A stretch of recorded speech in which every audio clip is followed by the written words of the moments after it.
Shalom saudaraku yang dikasihi Tuhan. Hari ini kita akan melanjutkan kembali pelajaran The Secret of Titus. Kita sudah masuk di dalam ayat yang ketiga saudaraku ya. Salam Titus, salam seperti Kristus. Di ayat yang ketiga ini kita sudah masuk di bagian yang B saudaraku.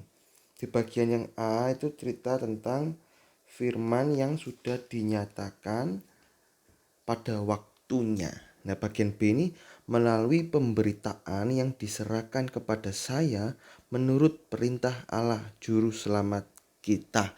Nah, ini dalam terjemahan King James Indonesia. Bagian yang B ini, Paulus itu mengenalkan dirinya bahwa dia itu diserahkan. Ini ya, diserahkan pemberitaan firman Tuhan atau diperintah Allah untuk memberitakan firman Tuhan. Jelas dikatakan melalui pemberitaan yang diserahkan kepada saya. Nah, sekali lagi ini Paulus ingin mendorong Titus yang juga memiliki kebenaran firman Tuhan. Titus juga punya. Dan Paulus ini ingin mendorong Titus untuk memberitakan kepada jemaat di Kreta. Paulus sudah diserahkan pemberitaan firman Tuhan. Sekarang Paulus menggugah Titus atau mendorong Titus atau mengajak Titus agar juga sadar bahwa dia ini diberi kepercayaan menjadi gembala sidang di Kreta. Seorang gembala sidang harus mengajar kebenaran firman, harus memberi makan domba-dombanya. Tidak bisa gembala sidang pokok punya gereja berdiri sudah gembalanya domba-dombanya diberi makan terserah sudah.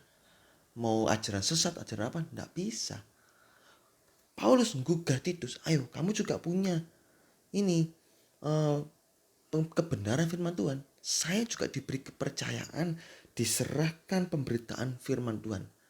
Saya juga dorong kamu untuk punya kebenaran firman Tuhan. Yang sudah punya kebenaran firman Tuhan itu, saya dorong kamu untuk beritakan itu di Kreta. Nah ini saudaraku ya, Paulus diberi kepercayaan mendapatkan pengertian firman. Dia terus menggali firman dan dia mendapatkan banyak hal. Sehingga dikatakan firman yang sudah dinyatakan pada waktunya. Pada kairosnya Allah itu Paulus dibuka terus. Ini kepercayaan yang diberikan kepada Paulus. Pengertian yang dalam-dalam. Sehingga dia harus menyalurkannya kepada orang lain. Jika tidak, pengertian itu akan berhenti, saudaraku.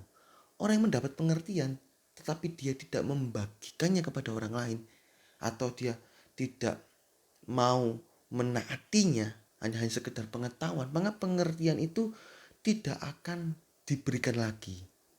Ini ya, orang-orang yang tidak berbuah, pengertian tidak akan dibagikan. Kita baca Matius 21 ayat 43. Matius 21 ayat 43. Sebab itu aku berkata kepadamu bahwa kerajaan Allah akan diambil daripadamu dan akan diberikan kepada suatu bangsa yang akan menghasilkan buah kerajaan itu. Jadi kerajaan Allah akan diambil. Pengertian-pengertian dari firman Tuhan itu kita gak akan dapat. Karena kita gak mau menyalurkan, kita gak mau membagikan kepada orang lain. Malahan saudara, apa yang ada di dalam hidup kita, yaitu perkara-perkara kekal itu juga akan diambil. Kita baca Lukas 19 ayat 26. Dikatakan, aku berkata kepadamu, setiap orang yang mempunyai, kepadanya akan diberi. Tetapi siapa yang tidak mempunyai, daripadanya akan diambil juga apa yang ada padanya. Nah ini ya, ini cerita tentang 10 mina, perumpamaan tentang uang mina. Punya 5, harus dikembangkan jadi 5. Punya berapa itu? 10, dikembangkan lagi. Nah ini yang dimaksud oleh firman yang diserahkan kepada saya, kepada Paulus. Paulus dapat firman, dapat kebenaran. Dia gak mau berhenti di situ, tapi dia mau kembangkan itu.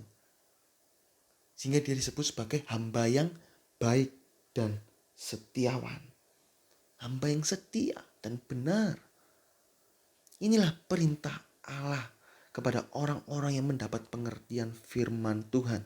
Sehingga kebenaran firman Tuhan bisa sampai ke seluruh dunia. Ini saudaraku, malaikat Tuhan yang mengeluarkan Petrus dari penjara dengan cara yang ajaib juga memerintahkan apa? Untuk memberitakan kepada orang banyak firman Tuhan itu. Kita baca Kisah 5 ayat 20. Pergilah, berdiri di bait Allah dan beritakanlah seluruh firman itu kepada orang banyak. Jadi mujizat yang dialami Petrus bukan untuk diri Petrus sendiri dan untuk disimpan sebagai arsip kehidupan, bukan, tetapi sebagai suratan Kristus yang terbuka, sehingga bisa dibaca, bisa dilihat, bisa didengar, bisa dirasakan oleh orang lain, saudaraku. Ini beritakan firman, apa yang sudah kita dapat, bagi-bagikan. Ini ya, Matius 10:27. Kita baca lagi Matius 10:27. Apa yang kau katakan kepadamu dalam gelap, katakanlah itu dalam terang. Dan apa yang dibisikkan ke telingamu, beritakanlah itu dari atap rumah, saudaraku. Nah, ini ya, ini sistem mendapatkan pengertian, yaitu bagi.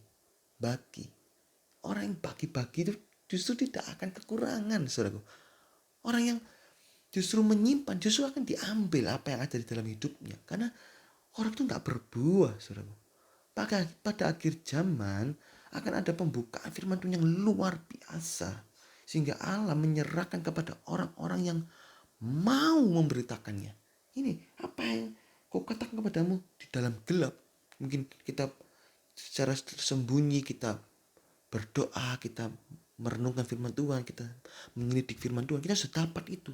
Beritakanlah di dalam terang kepada orang lain, sehingga orang lain bisa mendapat pengertian yang sama dan bertumbuh dan berbuah-buah, saudaraku.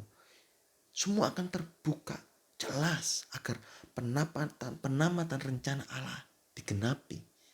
Ini di akhir zaman akan ada kegerakan pembukaan firman Tuhan.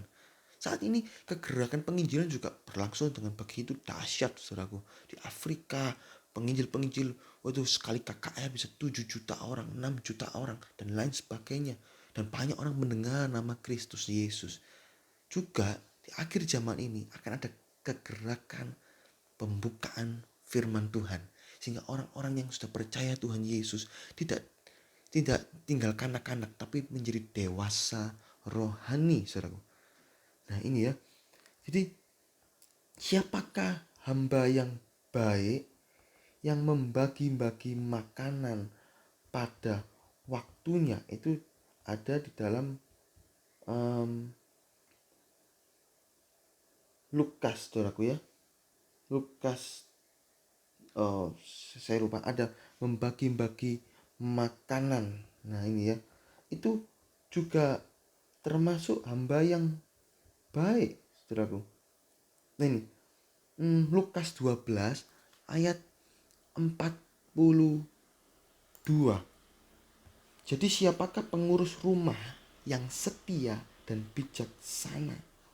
Pelayan yang setia dan bijaksana, yang akan diangkat oleh Tuhan, yang menjadi kepala atas semua hambanya untuk memberikan makanan kepada mereka pada waktunya. Ini makanan apa ini? Ini bukan makanan jasmani, tapi makanan rohani, yaitu firman Tuhan. Itu akan diberi pengertian banyak firman Tuhan sehingga dibagi-bagi kepada orang lain, saudaraku. Itu Lukas 12 ayat 42. Nah ini saya dapat lagi, diingatkan lagi ayat, saya tambahkan lagi ya, yang bijaksana. Jadi dia pakai pengertian yang dia dapat bukan untuk diri sendiri, tetapi dibagikan kepada orang lain sehingga dia dapat terus. Nah jadi Paulus ini mengajak Titus untuk sama-sama belajar firman Tuhan, sehingga dapat kairos Allah, dapat pengertian itu, dia simpan, dia belajar. Titus juga diminta belajar dari diri Paulus maupun belajar sendiri bersama Roh Kudus. Saat Titus sudah mendapat pengertian, maka harus diberitakan agar jemaat kereta bisa bertumbuh dan berbuah-buah. Inilah perintah Allah, yaitu Tuhan Yesus Kristus juru selamat kita. Ya, ini ayat yang ketiga bagian B, itu tugasnya Titus. Kamu sudah dapat pengertian, kamu bagi-bagi. Demikian juga kita sudah mendapat pengertian firman Tuhan, ayo kita bagi-bagi. Bagi-bagi berkat, bukan hanya sekedar bagi-bagi